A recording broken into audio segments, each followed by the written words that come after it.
నమస్తే welcome to ఎన్కరేట్స్ management విద్య అనూహ్యమైన మార్పులకు గురవుతుంది. టెక్నాలజీ రంగంలో మార్పులు, వ్యాపార రంగంలో మార్పులు, తద్వారా విద్యారంగం మారాల్సి వస్తుంది. డిగ్రీల ప్రాధాన్యత తగ్గి స్కిల్స్, యాటిట్యూడ్, నాలెడ్జ్ వైపు కంపెనీల దృష్టి మరలింది. కనుక విద్యా సంస్థలు కూడా తదనుగుణంగా మారాల్సిన ఆవశ్యకతను వివరించడానికి అనేక దేశీయ, విదేశీ విశ్వవిద్యాలయాల్లో 3.5 దశాబ్దాలుగా అనుభవం గడించిన ప్రొఫెసర్ ఎన్ఆర్కే రెడ్డి గారు మన స్టూడియోలో ఉన్నారు. వారు సెనర్జీ స్కూల్ ఆఫ్ బిజినెస్ వ్యవస్థాపక అధ్యక్షులు మన దగ్గర ఉన్నారు. వారితో మాట్లాడి మరిన్ని వివరాలు తెలుసుకుందాం. Hello sir, welcome to studio. నమస్కారం సార్. సార్, ఫస్ట్ ఈ సినర్జీ స్కూల్ ఆఫ్ బిజినెస్లో ఏ కోర్సులు అందిస్తారు సార్? అలాగే డిగ్రీ కావచ్చు, పీజీ కళాశాలలకు సంబంధించి ఏ కోర్సులు ఆఫర్ చేస్తారు? సినర్జీ ఎడ్యుకేషనల్ సొసైటీ కింద 2 సంస్థలు ఉన్నాయి. ఒకటి synergy school of business approved by AICTE. ఇది 2009లో మొదటి బ్యాచ్ స్టార్ట్ చేసింది. అంటే ఇప్పుడు 17th బ్యాచ్కి అడ్మిషన్స్ జరుగుతున్నాయి. దాంట్లో పీజీడిఎం ప్రోగ్రామ్ అంటారు, post graduate diploma in management. ఇది approved by AICT, minister of HRD. So PGDM ప్రోగ్రాంలో అనేక స్పెషలైజేషన్స్ ఉన్నాయి. అవి ముందు మనం మాట్లాడవచ్చు. అయితే ఇప్పుడు ఈ దీంతో పాటు అల్వాల్లో సినర్జీ డిగ్రీ కాలేజ్ అని ఉంది. ఇది ఉస్మానియా యూనివర్సిటీ అనుబంధ సంస్థ, అది అల్వాల్లో ఉంది. అక్కడ బిజినెస్ ప్రోగ్రామ్స్ మేము అక్కడ చేస్తాం. అవి కూడా సైన్సెస్ లేవు మా దగ్గర. బీబీఏ ఒకటి, బీసీఏ ఒకటి ఉంది, ఈ కొత్తగా యాడ్ చేసినటువంటి కోర్స్ అది. తర్వాత బీకామ్ ఆనర్స్ ఒకటి ఉంది, బీకామ్ కంప్యూటర్స్ ఒకటి ఉంది. ఈ కోర్సెస్ డిగ్రీ కాలేజీలో మేము రన్ చేస్తాము. సో మొత్తానికి all business programmes at bachelors level and masters level. Okay. సరే, ఈ బిజినెస్ స్కూల్ని ఎంచుకునేటప్పుడు మనం ఎటువంటి ప్రమాణాలను పాటించాలి సార్? అంటే చాలామంది కాలేజీని ఎంచుకోవడానికి ఒక క్రైటీరియా అంటూ ఏమి ఉండదు. ఎవరో చెప్పారు అది మంచి కాలేజ్, ఇది మంచి కాలేజ్ కాదు అని. తర్వాత మన దగ్గర ఉన్నటువంటి ఒక అపోహ ఏంటంటే ఓల్డ్ కాలేజెస్ ఆర్ బెటర్ అనేటువంటిది ఒకటి ఏదో ఉంటుంది. సో దాన్ని ప్రాతిపదికనే తీసుకుంటారు. కానీ ఒక కాలేజీని ఎంచుకునడానికి అసలు ప్రాతిపదిక ఏమిటి అని అంటే, ఆ కాలేజీ ఎవరు నడుపుతున్నారు మొట్టమొదట, ఒకటి వారి బ్యాక్గ్రౌండ్ ఏమిటి, ఆ కాలేజీలో ఎవరు పాఠం చెప్తున్నారు. బేసిక్గా ఇన్ఫ్రాస్ట్రక్చర్ గురించి ఎక్కువ మంది 90% ఫోకస్ చేస్తారు. నాకు చాలామంది కాల్ చేస్తారు, మీ కాలేజీ ఎంత పెద్దది అని. అంటే మా కాలేజీ 100 ఎకరాల్లో ఉందా, 1 ఎకర్లో ఉందా అనేటువంటిది వాళ్ళకి మీమాంస. ఇప్పుడు 100 కాలేజీలు ఉంటే బాగా చదువు వస్తుంది, 1 ఎకరంలో ఉంటే చదువు రాదు అనేది కాదు కదా అక్కడ. సో అది క్రైటీరియా జనాలకి, చాలామందికి. తర్వాత ఇన్నేళ్ళు అయింది. సో ఈ క్రైటీరియా ఎప్పుడో 30 ఏళ్ళ నాడు, 40 ఏళ్ళ నాడు నిజమే, కానీ ఇప్పుడు అది నిజం కాదు. అయితే ఒక కాలేజీని ఎంచుకునేటప్పుడు ఏం చూడాలంటే, ఆ కాలేజీలో మనం వెళ్తున్నది జ్ఞాన సముపార్జన కోసం వెళ్తున్నాం. సో జ్ఞానాన్ని ఇవ్వడానికి అంటే ఎవరైతే టీచర్స్ ఉంటారో వాళ్ళ క్వాలిఫికేషన్స్ ఏంటి, వాళ్ళు ఏం చెప్తారో, వాళ్ళ అనుభవం ఏమిటో, వాళ్ళ ఇండస్ట్రీలో పనిచేశారా లేదా, గతంలో వాళ్ళు ఎక్కడ చదువుకున్నారు. ఉదాహరణకు ఇప్పుడు మా కాలేజీలో ఫ్యాకల్టీని చూసినట్టయితే మొత్తం ఒక 7-8 సబ్జెక్టులు ఉంటాయి ఒక సెమిస్టర్కి. ఈ 7-8 సబ్జెక్టులు 7 టీచర్లు చెప్తారు. అందులో ఒక 4 ఐఏఎం వాళ్ళు ఉంటారు.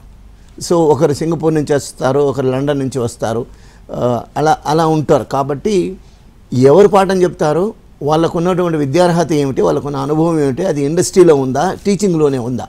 బిజినెస్ ఎడ్యుకేషన్కు టీచింగ్ అనుభవం ఒక్కటే సరిపోదు, ఇండస్ట్రీ అనుభవం కూడా తప్పకుండా ఉండాలి.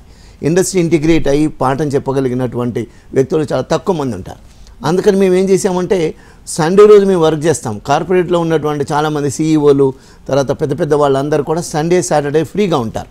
అందుకని సాటర్డే, సండే వర్క్ చేస్తాం. మండే రోజు హాలిడే డిక్లేర్ చేస్తాం మేము. అంటే మాకు అటానమీ ఉన్నందున అటానమీని యూజ్ చేసుకోవడం అంటే ఇదేనమాట. అందుచేత అంటే ఇలాంటి బేసిక్గా అర్థం చేసుకుంటే మనము ఎవరు పాఠం చెప్తారో అక్కడ చెప్పేటువంటి జ్ఞానము అంటే ఏమిటి, మనకు బేసిక్గా ఎడ్యుకేషన్ అంటే నోయింగ్ ది అన్నోన్. విద్య ఉన్నవాళ్ళు లేని వానికి ట్రాన్స్ఫర్ చేయటమే విద్య. కాబట్టి ఎవరు పాఠం చెప్తారో అది ఇంపార్టెంట్. తర్వాత క్లాస్ రూమ్లో ఏసీ ఉందా, బయటకు వచ్చిన స్విమ్మింగ్ పూల్ ఉందా, ఇవి కన్సిడరేషన్స్ ఉంటున్నాయి. పిల్లలకు అలాగే ఉంది, తల్లిదండ్రులకు అలాగే ఉంది. అవి కాదు అని నేను ఘంటాపథంగా చెప్పగలను. మంచి టీచర్లు పాఠం చెప్తే మంచి విద్యార్థులు వస్తారు. కాబట్టి మంచి ఇన్పుట్ రావాలి, మంచి ప్రాసెస్ జరగాలి, మంచి అవుట్పుట్ తప్పకుండా వస్తుంది. ఇది బేసిక్గా. దీన్ని బేస్ చేసుకొని ఇది మంచి కాలేజా కాదా అనేటువంటిది, ఒక 5 రూపాయలు పెన్ను కొనేటప్పుడు మనం 100 సార్లు చెక్ చేసుకుంటాము, పేపర్ మీద రాసి గీసి చూస్తాం. కానీ 3 సంవత్సరాలు, 4 సంవత్సరాలు లేదా 2 సంవత్సరాల భవిష్యత్తును, అంటే డబ్బు ఒక్కటే కాదు, అక్కడ వాళ్ళ యొక్క టైం కూడా. ఇది వాళ్ళ భవిష్యత్తుని మనం చూస్తున్నప్పుడు తప్పనిసరిగా మనం టైం స్పెండ్ చేయాల్సిందే, కాలేజ్ విజిట్ చేయాలి, ఉన్నటువంటి స్టూడెంట్స్తో మాట్లాడాలి. అప్పుడు మాత్రమే తెలుసుకోగలుగుతాం. ఫ్రెండ్ చెప్పింది, అక్క చెప్పిండు, బావ చెప్పిండు అనకుండా ఇవి చేయగలిగితే మంచి కాలేజీని మీరు ఎన్నుకోగలుగుతారు. First criteria faculty, followed by right infrastructure, then placements. ఈ 3 ఉంటే మంచి కాలేజ్ అని, లేకపోతే మంచి కాలేజ్ కాదని. ఇర్రెస్పెక్ట్ ఆఫ్ ద ఏజ్, 100 ఏళ్ళు ఉన్నటువంటి కూడా కాలేజ్ అయినప్పటికీ పాపి చిరాయి అని అలాగే ఉంటుంది. అలాంటి కాలేజీలకు దూరంగా ఉండడమే better. Right sir. Next MBA PGDM మధ్య తేడా ఏంటి సార్? అండ్ అలాగే అసలు బీ స్కూల్ అంటే ఏంటి? అంటే ఇప్పుడు యూజువల్గా ఈ AICT అప్రూవల్ ఉన్నటువంటి కాలేజీలు 2 రకాలుగా ఉంటాయి. ఒకటేమో యూనివర్సిటీ అనుబంధ సంస్థలు, అంటే యూనివర్సిటీ ప్రోగ్రామ్ ఉంటుంది. ఆ యూనివర్సిటీ వాళ్ళు సిలబస్ డిజైన్ చేస్తారు, ఫ్యాకల్టీ సెలక్షన్స్లో వాళ్ళు ఇన్వాల్వ్ అవుతారు. అన్ని యూనివర్సిటీ చేసినటువంటి సిలబసే అన్ని కాలేజీలో ఆఫర్ చేస్తారు. అన్ని నామ్స్ అన్ని కాలేజీలకు ఒకటే ఉంటాయి. బిజినెస్ స్కూల్లో ఏముంటుంది అంటే, business school is autonomous institution. అది యూనివర్సిటీకి అనుబంధం ఉండదు. AICT అప్రూవల్ ఉంటుంది కానీ బట్ యూనివర్సిటీ అనుబంధం ఉండదు. యూనివర్సిటీ అఫిలియేషన్ లేకుండా ఇండిపెండెంట్గా రన్ చేస్తారు కాబట్టి వాళ్ళ కోర్సు డిజైన్ చేసుకునే వాళ్ళకు వెసులుబాటు ఉంటుంది. Freedom to design curriculum, freedom to choose their faculty, freedom to interact with the industry. అంటే వాళ్ళకు ఈ నిబంధనలు అవన్నీ ఉన్నప్పటికీ కూడా వాళ్ళకు ఎక్కువ చేయడానికి ఫ్రీడమ్ ఉంటుంది. సిలబస్ అనేటువంటిది కొత్తది చేస్తారు, తర్వాత ఇండస్ట్రీతో ఇంటిగ్రేట్ అయి ఉంటారు కాబట్టి ఇండస్ట్రీకి ఏది అవసరమో అదే సిలబస్ అవుతుంది వీళ్ళకి. దాని ద్వారా ఏమవుతుంది, ఇండస్ట్రీ వాళ్ళే వచ్చి టీచ్ చేస్తారు కనుక more of practical in nature. దీనివల్ల ఏమవుతుంది, కంపెనీస్ కూడా దాన్ని అలాగే చూస్తాయి. మాకు ఏది అవసరమో అది తయారు చేస్తారు కాబట్టి అక్కడ బిజినెస్ స్కూల్లో విద్యార్థులు మేము రిక్రూట్ చేసుకుంటే మా కంపెనీలు తొందరగా ఎదుగుతాయనే ఒక సద్భావనతో వాళ్ళు ముందు బీ స్కూల్స్ మీద ప్లేస్మెంట్ ఫోకస్ చేస్తారు. వాళ్ళు ఎలాగో కొంచెం ఇలా బాగా చదువుతారు, బాగా ట్రైన్ చేస్తారు కాబట్టి శాలరీ కూడా కొద్దిగా ఎక్కువగానే ఉంటుంది బీ స్కూల్లో చదివిన విద్యార్థులకి.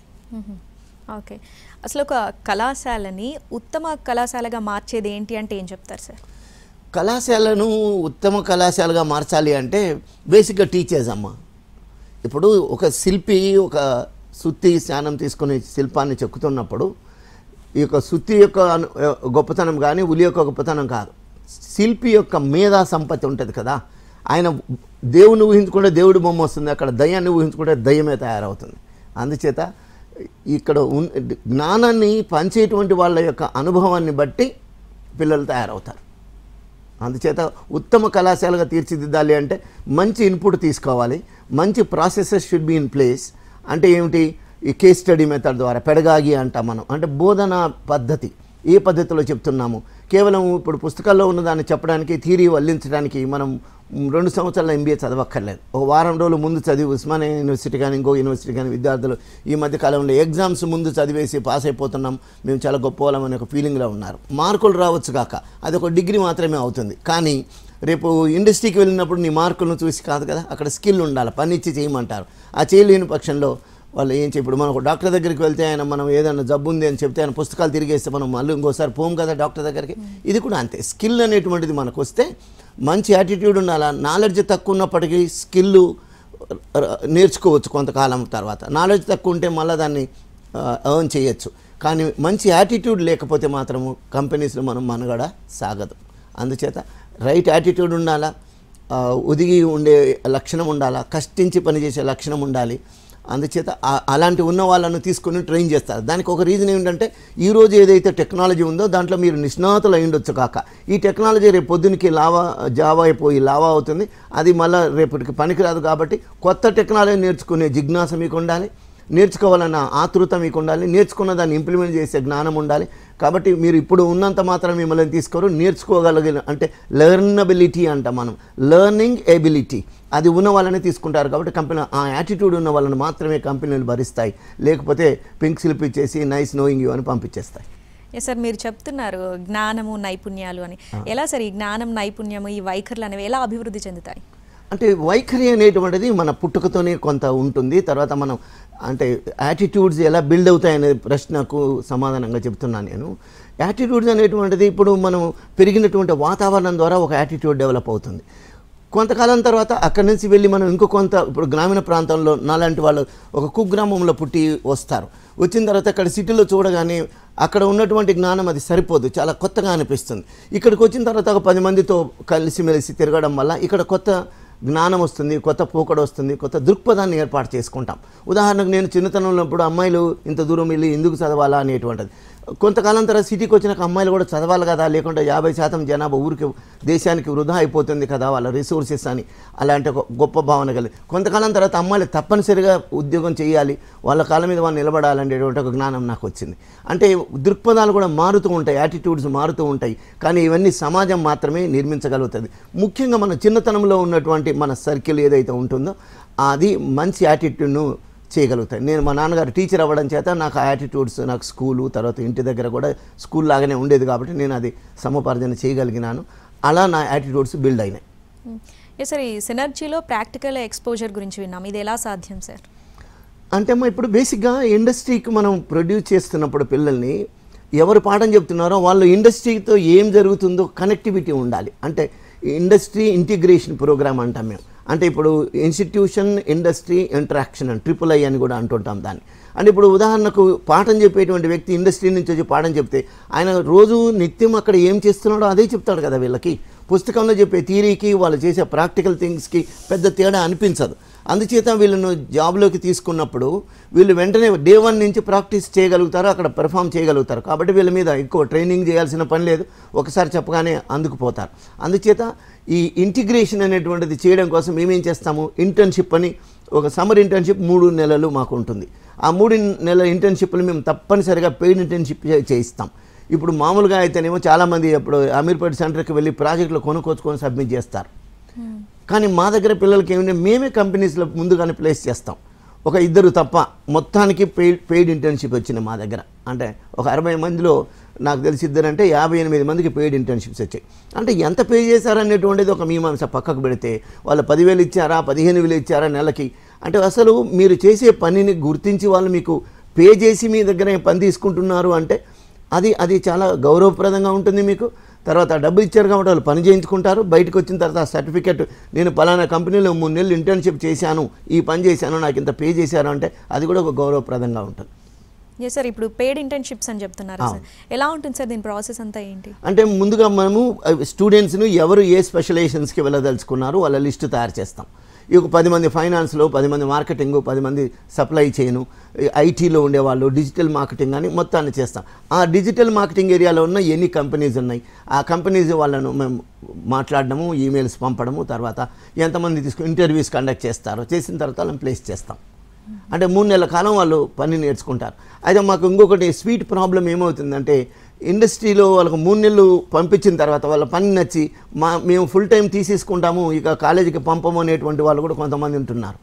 అప్పుడేమవుతుంది, మాకు వాళ్ళు ఫస్ట్ ఇయర్ అయిపోయింది, ఇంటర్న్షిప్కి వెళ్ళారు, జాబ్ ఇచ్చేస్తామని అంటే మేము కూడా సందిగ్ధంలో ఉంటాం. వాళ్ళకి జాబ్ వచ్చేసింది నువ్వు అని అనలేము, కాకపోతే ఇక్కడ కోర్స్ కూడా కంప్లీట్ చేయాలి కాబట్టి వాళ్ళతో అగ్రిమెంట్ రాయించుకొని ఇంకొక 6 మంత్స్ ఆగండి మీరు, ఈ సెమిస్టర్లు 2 సెమిస్టర్లు ఉంటాయి, ఇంకా అది అయిపోగానే పంపించేస్తామని అట్లా ముందే ఆఫర్ లెటర్స్ ఇస్తారు. వాళ్ళ కోర్స్ అయిపోయిన తర్వాత చేరతారు. మా దగ్గర ఆల్మోస్ట్ 4-5 నెలలు ముందుగానే ఆఫర్ లెటర్స్, అందుకనే చాలామంది విద్యార్థులకు వస్తాయి. ఒక 80% విద్యార్థులకి చాలా వరకు ముందుగానే ఆఫర్ లెటర్స్ వచ్చేస్తాయి. ఓకే, అంటే ప్లేస్మెంట్స్ ఎలా ఉంటాయి సార్ సినర్జీలో?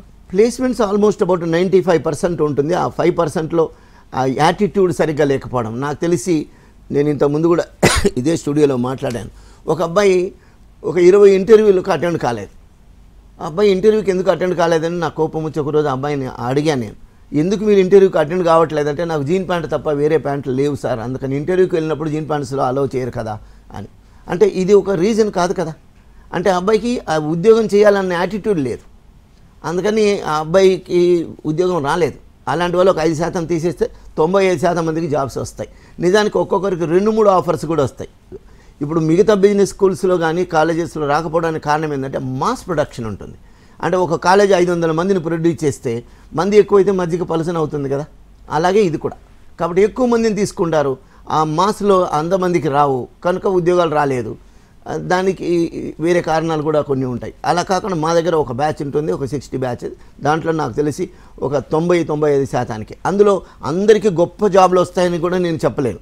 కాకపోతే మంచి జాబ్ వచ్చేటువంటి వాళ్ళు ఒక 30% ఉంటారు. వాళ్ళకు నేనేం చేయక్కర్లేదు, వాళ్ళ స్కిల్ బేస్ మీద ఈ 2 సంవత్సరాలు మేము పెట్టే కష్టం మీద ఆధారపడి వాళ్ళకు జాబ్స్ వస్తాయి.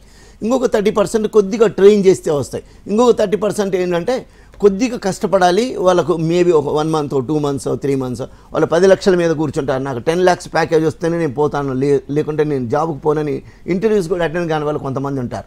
10 లక్షలు రాదు అని తెలిసిపోతుంది వాళ్ళకు కూడా ఒక 2 months పోయిన తర్వాత. 5 లక్షల శాలరీ వచ్చే కంపెనీస్లో కూడా సెలెక్ట్ కావట్లేదని తెలిసిపోతుంది. అప్పుడు 4 లక్షలకో 3 లక్షలకో వాళ్ళే యాక్సెప్ట్ అవుతారు. ఈ ప్రాసెస్ జరగడానికి కొంత టైం పడుతుంది కాబట్టి ఒక 3-4 months టైంలో మిగతా వాళ్ళందరూ కూడా సెటిల్ అయిపోతారు. కాబట్టి 95% ప్లేస్మెంట్ వస్తుంది. ఒక్కొక్కరికి 2-3 ఆఫర్స్ వస్తాయి వచ్చినటువంటి వాళ్ళకి. రాని వాళ్ళకు 1 ఆఫరు 2 ఆఫర్లు వస్తాయి మ్యాక్సిమం. కొంతమందికి 5-6 ఆఫర్లు వస్తాయి. కానీ ఒక 5 ఆఫర్స్ వచ్చిన తర్వాత వాళ్ళని మళ్ళీ ఇంటర్వ్యూకి పంపడం మేము తగ్గిస్తాం. ఎందుకంటే 5 జాబ్స్ చేయలేరు కదా, ఎలాగో at the cost of others he gets a job. అందుకని ఒక 5 జాబ్స్ వచ్చిన తర్వాత వాళ్ళని ఆపుతాం మేము. ఓకే, అసలు స్పెషల్గా మీ దగ్గర టీచింగ్ మెథడాలజీ ఎలా ఉంటుంది సార్? మా దగ్గర ఉన్నటువంటి చెప్పాను కదా, అనుభవం ఉన్నటువంటి టీచర్స్ మొత్తం ఐఐఎం నుంచి ఒక 3-4 ఉన్నారు ఫ్యాకల్టీ. తర్వాత ఇంటర్నేషనల్ ఎక్స్పీరియన్స్ ఉన్నటువంటి వాళ్ళు ఒక 3 ఉన్నారు. లండన్ స్కూల్ నుంచి, జేమ్స్ కుక్ యూనివర్సిటీ నుంచి, నేషనల్ ఇన్స్టిట్యూట్ ఆఫ్ సింగపూర్ నుంచి 3 ఫ్యాకల్టీ. ఈ 3 ఫ్యాకల్టీ ప్లస్ 4 ఐఐఎం ఫ్యాకల్టీ, మొత్తం 7 మంది ఉంటారు. అంటే వీళ్ళ methodology of teaching case study ఒకటి ఉంటుంది, ప్రాక్టికల్ ఓరియంటేషన్. ఉదాహరణకు ఈ మార్కెట్ రీసెర్చ్ ప్రోగ్రామ్ ఒకటి ఉంటుంది. మార్కెట్ రీసెర్చ్ అని ఒక సబ్జెక్ట్ ఉంటుంది. దాంట్లో ఏం చేస్తాం మేము, ఒక సమస్యని ఇచ్చేసి మార్కెట్ రీసెర్చ్ చేయండి అంటాం. ఇప్పుడు బిలో 25 years ఉన్నటువంటి యువతరంలో హార్ట్ అటాక్లు ఎందుకు వస్తున్నాయి, దాని మీద ఒక క్వశ్చనరీ డిజైన్ చేసి ఒక 10 మంది డాక్టర్లను కలవండి, అలాగ హార్ట్ అటాక్ వచ్చి చనిపోయిన వాళ్ళ పేరెంట్స్ని కలవండి, ఏమి రీజన్ వల్ల ఈ చిన్న వయసులో వాళ్ళకి వస్తుంది అంటే వాళ్ళ క్వశ్చనరీ డిజైన్ చేయాలా, డేటా కలెక్షన్ చేయాలా, ఆ డేటాను ట్యాబ్లెట్ చేయాలా, తర్వాత అనాలిసిస్ రాయాలా, ప్రాజెక్ట్ రిపోర్ట్ సబ్మిట్ చేయాలి. ఇదంతా చేసిన తర్వాత ప్రాక్టికల్ ఓరియంటేషనే కదా ఇది. ఇలా చేయటం వల్ల మార్కెట్ రీసెర్చ్లో ఏమేమి స్టెప్స్ ఉంటాయి, ఆ ప్రాసెస్ని ఎలా ఫాలో అవ్వాలి, ఇలా ప్రాక్టికల్ అసైన్మెంట్స్ ఇవ్వడము, ఇండస్ట్రీతో ఇంటిగ్రేట్ అవ్వడము. ఈ ఫ్యాకల్టీ కూడా ఇలాంటి పని చేసిన వాళ్ళు ఇంతకుముందు ఇది చేస్తారు కాబట్టి వాళ్ళకు ఈ లైవ్ ఎగ్జాంపుల్స్ ఇస్తారు, లైవ్ ప్రాక్టీస్ ఉంటుంది, ఎక్స్పీరియన్స్ ఉంటుంది కాబట్టి వాళ్ళకు మంచి జ్ఞానం వచ్చే అవకాశం ఉంటుంది. సార్, ఈ సినర్జీలో ఇన్నోవేటివ్ స్పెషలైజేషన్స్ ఉన్నాయన్నారు కదా సార్, వాటి గురించి డీటెయిల్గా. ఓకే, స్పెషలైజేషన్స్ అంటే అన్ని యూజువల్గా బిజినెస్ స్కూల్స్లో ఫంక్షనల్ ఏరియాస్ ఆఫ్ స్పెషలైజేషన్స్ అని అంటారు. అంటే మార్కెటింగు, ఫైనాన్సు, హెచ్ఆర్, ప్రొడక్షన్ అని, ఆపరేషన్స్ అని కూడా అంటున్నారు. ఇవి మాత్రమే అన్ని కాలేజీల్లో ఉంటాయి. 1 లేదా 2 స్పెషలైజేషన్స్ ఉంటాయి. కానీ లోకం తీరు మారింది ఇప్పుడు ఉదాహరణకు నేను మార్కెటింగ్ చేశాను అనుకుందాం. సాఫ్ట్వేర్ ప్రోడక్ట్ను మార్కెటింగ్ చేయడం వేరుంది, అలాగే ఒక ఫ్యాషన్ డిజైన్ ఒక కంపెనీలో ఉన్నప్పుడు నేను ఫ్యాషన్ను సేల్ చేయడం వేరే ఉంది, రియల్ ఎస్టేట్ మార్కెటింగ్ చేయడం వేరుగా ఉంటుంది. కాబట్టి marketing is not the same everywhere. Marketing of real estate is different, marketing of software product is different, marketing of machinery is different, marketing of health services again is different. కాబట్టి ఒక్కొక్క సెక్టర్లో ఒక్కొక్క రకమైనటువంటి marketing activity ఉంటుంది. కాబట్టి మేము sectoral specialisations అని ఒక కొత్త స్పెషలైజేషన్స్ మేము డిస్కవర్ చేశాం. దాంట్లో ఏమవుతుంది, మేము ట్రిపుల్ స్పెషలైజేషన్ ప్రోగ్రామ్ అని, మార్కెటింగ్ కానీ, ఫైనాన్స్ కానీ, హెచ్ఆర్ కానీ, ఇలా ఫంక్షనల్ ఏరియాస్లో 2 స్పెషలైజేషన్ చేయొచ్చు, డ్యూయల్ స్పెషలైజేషన్. 3rd స్పెషలైజేషన్ ఈ సెక్టోరల్ ఏరియా స్పెషలైజేషన్ అంటాం. ఉదాహరణకు నాకు ఇంజనీరింగ్ కంప్యూటర్ సైన్స్ చేశాను, నేను ఎంబీఏ మార్కెటింగ్ చేశాను. కానీ నేను ఎంబీఏ మార్కెటింగ్ చేసి నేను మెడికల్ ప్రోడక్ట్స్ కానీ లేదా ఎక్విప్మెంట్ కానీ అమ్మడం కన్నా నేను సాఫ్ట్వేర్ రంగంలో నాకు కంప్యూటర్ సైన్స్ ఉంది కాబట్టి మార్కెటింగ్ చేయడం ఈజీ అవుతుంది. ఇప్పుడు నేను టీచర్ కొడుకును కాబట్టి టీచర్ని అవ్వడం ఈజీ అయింది, ఒక డాక్టర్ కొడుకు డాక్టర్ కావడం ఈజీ అవుతుంది. ఒక కంప్యూటర్ సైన్స్ గ్రాడ్యుయేట్ మార్కెటింగ్ చేస్తే కంప్యూటర్ సైన్స్ రిలేటెడ్ ప్రోడక్ట్స్ అంటే సాఫ్ట్వేర్ ప్రోడక్ట్స్ మార్కెట్ చేయడం ఈజీ అవుతుంది. కాబట్టి అతన్ని సాఫ్ట్వేర్లో స్పెషలైజ్ చేయమని చెప్తాం. ఇఫ్ యువర్ ఫ్యామిలీ బిజినెస్ అనుకోండి, how do you develop your family business అని దాన్ని ప్రొఫెషనలైజ్ చేయడానికి ఎలా అంటే ఫ్యామిలీ బిజినెస్ మేనేజ్మెంట్ అని ఒక కోర్స్ ఉంది. మీరు బయాలజీ బ్యాక్గ్రౌండ్తో నుంచి వచ్చినట్టయితే బీఎస్సీ బాటనీ, జువాలజీ ఇలాంటి సబ్జెక్ట్స్, మైక్రోబయాలజీ చేస్తే మీరేం చేయొచ్చు, బయో బిజినెస్ చేయొచ్చు. బయో బిజినెస్ మేనేజ్మెంట్ అంటే ఏమిటి, ఇప్పుడు ఉదాహరణకు భారత్ బయోటెక్ ఉంది. భారత్ బయోటెక్లో ఉన్నటువంటి వ్యాక్సిన్స్ అమ్మడానికి general marketing guy is not suitable. దాని యొక్క వెకాబులరీ తెలిసి ఉండాలి, సైన్స్ బ్యాక్గ్రౌండ్ ఉండాలి. ఇప్పుడు సాయి లైఫ్ సైన్సెస్ అని, భారత్ బయోటెక్ అని, బయోలాజికల్ ఈ లిమిటెడ్ అని, ఇలాంటి బిఈ అంటారు. ఇలాంటి కంపెనీస్లో అన్నిటిలో మార్కెటింగ్ ఉంటుంది. బట్ ఈ మార్కెటింగ్ చేయడానికి బ్యాక్గ్రౌండ్ ఫార్మా బ్యాక్గ్రౌండ్ అని ఉండాలి, బయాలజీ బ్యాక్గ్రౌండ్ అయినా ఉండాలి. అలాంటి బీఎస్సీ వాళ్ళను ఇక్కడ చేసినట్టయితే వాళ్ళు బెస్ట్ ఫిట్ అనమాట. ఇప్పుడు డాక్టర్ రెడ్డిస్ ల్యాబొరేటరీస్ ఇవన్నీ కూడా మా స్టూడెంట్స్ అందరూ అక్కడ ఉన్నారు. ఇవన్నీ చేయడానికి కారణం ఏమిటంటే వాళ్ళు ఆ రంగానికి మాత్రమే మేము సిద్ధం చేస్తాం. ఉదాహరణకు ఫార్మస్యూటికల్ మేనేజ్మెంట్ ఒకటి ఉంది. బీ ఫార్మసీ చేసి ఎంబీఏ మార్కెటింగ్ కానీ ఎంబీఏ ఫార్మస్యూటికల్ మేనేజ్మెంట్ చేస్తే ఫార్మా రంగంలో హీఈస్ ద బెస్ట్ ఫిట్ అనమాట. అలాగే బీఎస్సీ అగ్రికల్చర్ చేసిన వాడు అగ్రి బిజినెస్ సెక్టర్లో, ఫుడ్ అండ్ అగ్రి బిజినెస్ అంటున్నా, దాంట్లో ఈజ్ ద బెస్ట్ ఫిట్ అనమాట. కాబట్టి అలా ఒక్కొక్క రంగానికి ఒక్కొక్క సెక్టర్కు సంబంధించి మేము విద్యార్థులను తయారు చేస్తాం. కాబట్టి ఆ రంగంలో వాళ్ళు నిష్ణాతులు అవుతారు. ఒక 100 మంది కాంపిటీషన్లు వస్తే ఈ 100 మంది మార్కెటింగ్ చేయడానికి వచ్చినారనుకుంటే ఈ 100 మందిలో అగ్రి బిజినెస్ మేనేజ్మెంట్ తెలిసి మార్కెటింగ్ వచ్చిన వాళ్ళు 2-3 ఉంటారు. 2-3 కాబట్టి కాంపిటీషన్లో వీళ్ళకి ఈజీగా జాబ్ వస్తుంది. అందులో వీళ్ళ రిలవెంట్ డొమైన్ ఎక్స్పర్టైజ్ ఉంది కాబట్టి వీళ్ళకి ఎక్కువ శాలరీస్ వస్తాయి. ఉదాహరణకు మొన్న ఒక లాస్ట్ 3 days కిందట ఐటీసీ కంపెనీ మా క్యాంపస్ ప్లేస్మెంట్స్ చేసింది. ఐటీసీ వాళ్ళు ఏం చేశారు, ఒక అమ్మాయి అగ్రి బిజినెస్ చేసింది, కేవలం అగ్రికల్చర్ గురించి మాట్లాడుతుంది అమ్మాయి. అందుకని అమ్మాయిని కొంచెం వాళ్ళు తీసుకోవడానికి ఇష్టపడలేదు. కానీ జనరల్ మార్కెటింగ్ తెలిసి అగ్రి బిజినెస్ చేసినటువంటి వాళ్ళని చేయడానికి సిద్ధపడ్డారు. 8 మందిని సెలెక్ట్ చేశారు వాళ్ళు. సో అందుకని ఇప్పుడు టూ మచ్ ఆఫ్ స్పెషలైజేషన్ ఉన్నటువంటి వాళ్ళని కూడా కాకుండా జనరలైజర్స్ ఉన్నటువంటి వాళ్ళని కూడా కొంతమందిని చూస్తున్నారు వాళ్ళు. కాబట్టి మనం ఏంటి, అన్ని రంగాలతో పాటు ఒక సెక్టర్కు కూడా మనము నిర్ణయం తీసుకుంటే, ఈ సెక్టర్లో నేను ఉండాలని తీసుకుంటే ఆ సెక్టర్లో మీకు ఎక్కువ అవకాశాలు వచ్చే అవకాశం ఉంది. సార్, మీరు ఇందాక చెప్పారు ఏబిఎం అనేది, దీనికి డిమాండ్ ఎలా ఉంది సార్ ప్రజెంట్? అండ్ అలాగే ఇన్నోవేటివ్ కోర్సెస్ కూడా ఎట్లా ఉంటాయి? అవును, ఈ అగ్రి బిజినెస్ మేనేజ్మెంట్ ఉదాహరణకి ఇప్పుడు భారతదేశము అగ్రేరియన్ ఎకానమీ అని మనం ముందుగానే తెలుసు. అంటే వ్యవసాయ ఆధారిత పరిశ్రమలు, వ్యవసాయ ఆధారితమైనటువంటి దేశం మంది. అంటే వ్యవసాయ రంగంలో ఇప్పటికీ కూడా దాదాపు 60% పైగానే వ్యవసాయ రంగం మీద ఆధారపడి బతుకు వెల్లదీస్తున్నటువంటి జీవితాలు. అందుకని ఇప్పుడు మనం ఏం చేస్తున్నాం, వ్యవసాయ రంగంలో ఇప్పుడు కాళేశ్వరం ప్రాజెక్టు వల్ల మనకు వ్యవసాయ వృద్ధి పెరిగింది, కానీ తర్వాత గ్రీనరీ పెరిగింది. ఆ వ్యవసాయాన్ని మనం తీసుకున్నటువంటి ఉత్పత్తిని ఇతర దేశాలకు అమ్మడము ఏదో చేయాలి, ఎక్స్పోర్ట్ చేయాలి, లేదా దాన్ని ప్రాసెసింగ్ చేయాలి. కాబట్టి నెక్స్ట్ లెవెల్ ఏమిటి అంటే ఫుడ్ ప్రాసెసింగ్ ఇండస్ట్రీ. అందుకే దీన్ని ఫుడ్ అండ్ అగ్రి బిజినెస్ అంటున్నాం. ఇప్పుడు మామిడికాయలు వేరే దేశానికి మనం ఎక్స్పోర్ట్ చేయడం వల్ల కేజీకి ఒక 100 రూపాయలు డబ్బులు వస్తాయి. దాన్ని మనం జ్యూస్ రూపంలో కన్వర్ట్ చేసి అమ్మితే మనకు 100 కన్నా ఎక్కువ వస్తాయి, 200-300 వచ్చే అవకాశం ఉంటుంది. కాబట్టి ఫుడ్ ప్రాసెసింగ్ ఇండస్ట్రీస్ వల్ల మనకు ఒక అడ్వాంటేజ్ ఏమవుతుందంటే ఎంప్లాయ్మెంట్ పెరుగుతుంది, తర్వాత పారిశ్రామికత పెరుగుతుంది, దేశంలో ఇండస్ట్రియలైజేషన్ పెరుగుతుంది. దాంతోపాటు మనకేమిటి, వ్యవసాయ రంగం కూడా అభివృద్ధిలోకి వస్తుంది. వ్యవసాయ రంగం కేవలం తినడానికే కాకుండా అది ఒక ఎక్స్పోర్ట్ ఓరియంటెడ్గా ఒక బిజినెస్ రంగం కూడా మనము దాన్ని ముందుగా చూడొచ్చు. అందుకని ఫుడ్ అండ్ అగ్రి బిజినెస్కు మంచి డిమాండ్ ఉంది. బీఎస్సీ అగ్రికల్చర్ చేసిన వాళ్ళని మేము తీసుకుంటున్నాము, వాళ్ళని మేము అగ్రి బిజినెస్ సెక్టర్లోకి తయారు చేస్తున్నాం. కాబట్టి ఐటీసీ లాంటి కంపెనీస్, యూపీఎల్ లాంటి కంపెనీస్, మంచి కంపెనీస్, మల్టీనేషనల్ కంపెనీస్ కొన్ని వాళ్ళని తీసుకుంటాయి. దానివల్ల వాళ్ళకు మంచి డిమాండ్ ఉంది. కాబట్టి agri business sector, food and agri business అనేది బాగా డెవలప్ అయినటువంటి సెక్టర్. అది ఇప్పుడు ఈ మధ్య కాలంలో మంచి డిమాండ్ ఉంది. వాళ్ళు ఎంబీఏ అగ్రి బిజినెస్ చేయటం వల్ల మంచి అడ్వాంటేజ్ ఉంటుంది. లేకుంటే వాళ్ళకు ఉన్న ఆల్టర్నేటివ్ అంటే ఎంఎస్సీ అగ్రికల్చర్ చేస్తారు. ఎంఎస్సీ అగ్రికల్చర్ కన్నా ఎంబీఏ అగ్రికల్చర్ అనేటువంటిది మంచి డిమాండ్ ఉన్న కోర్స్. సరే, ఈ ఫార్మా ఎంబీఏ గురించి కూడా డీటెయిల్స్. ఇప్పుడు ఫార్మాస్యూటికల్ మేనేజ్మెంట్లో బీ ఫార్మసీ చేసిన తర్వాత చాలామంది విధిగా ఎం ఫార్మసీ చేస్తారు. ఎం ఫార్మా చేస్తే ఏమవుతుందో అందులో సూటిక్స్లోనో లేదా క్లినికల్ ట్రయల్స్లో ఇంకోటి ఏదో స్పెషలైజేషన్ చేస్తారు. అలా కాకుండా ఇప్పుడు ఈ ఉత్పత్తిలో ఆర్టిఫిషియల్ ఇంటెలిజెన్స్ వచ్చింది, టెక్నాలజీ వచ్చింది.